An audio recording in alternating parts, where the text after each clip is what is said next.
You all know the story of a young Jewish man who rose up to battle a champion of an aggressively hedonistic culture. The champion was enormous. He was clothed in the strongest armor and had the largest weapons someone could carry.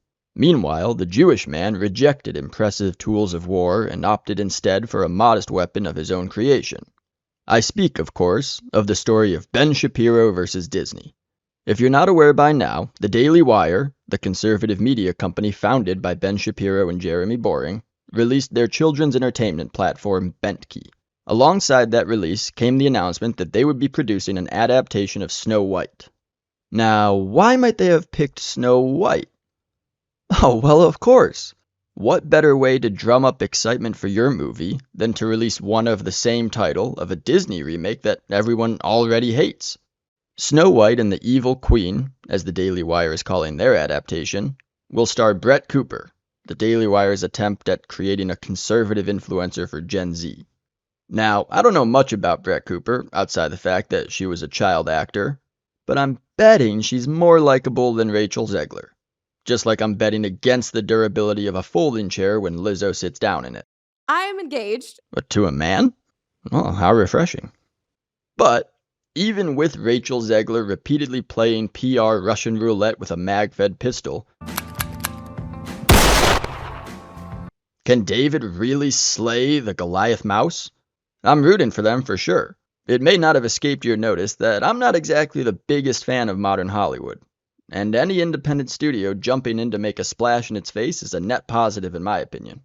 But if this movie sucks, that doesn't bode well for the future of alternative movies. The Daily Wire has made 3 or 4 movies, I believe, not counting their documentaries.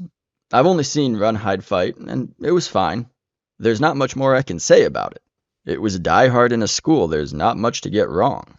What I can say is that it was apolitical, insofar as a movie about a school shooting can be apolitical. It didn't take a stance on gun control or anything like that, at least not blatantly. I think that lack of politics bodes well for the success of Snow White and the Evil Queen. The worst thing this movie could do is be overtly political. Because is this movie going to be great? Well, this teaser trailer looked rushed. Brett looks like she's wearing far too much makeup, and her hair is all wrong to be Snow White. It uses some basic drone shots. I'm questioning some of the camera angles and the eye lines. In short, it looks like a fairly low-budget adaptation of Snow White.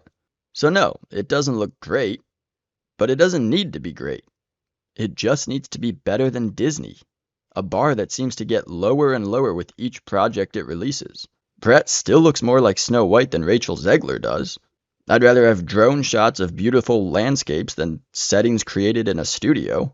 And I'd much rather have a star that has this to say about love. He is the most incredible and kind and brilliant and resilient man I've ever met. I could not be more lucky and blessed to have met him and fallen in love with him. I literally pinch myself every day. I feel like the luckiest person in the world. Than this. There's a big focus on her love story with a guy who literally stalks her. Yeah. Weird. Super weird. So we didn't do that this time. It's really not about the love story at all, which is really, really wonderful. So I believe David can slay Goliath yet again. I think the Daily Wire will make a faithful adaptation of Snow White. And sure, the budget might show, but so will the heart. And sure, the NPCs will claim that the whole thing is political propaganda. But if true love is political propaganda, hey, sign me up.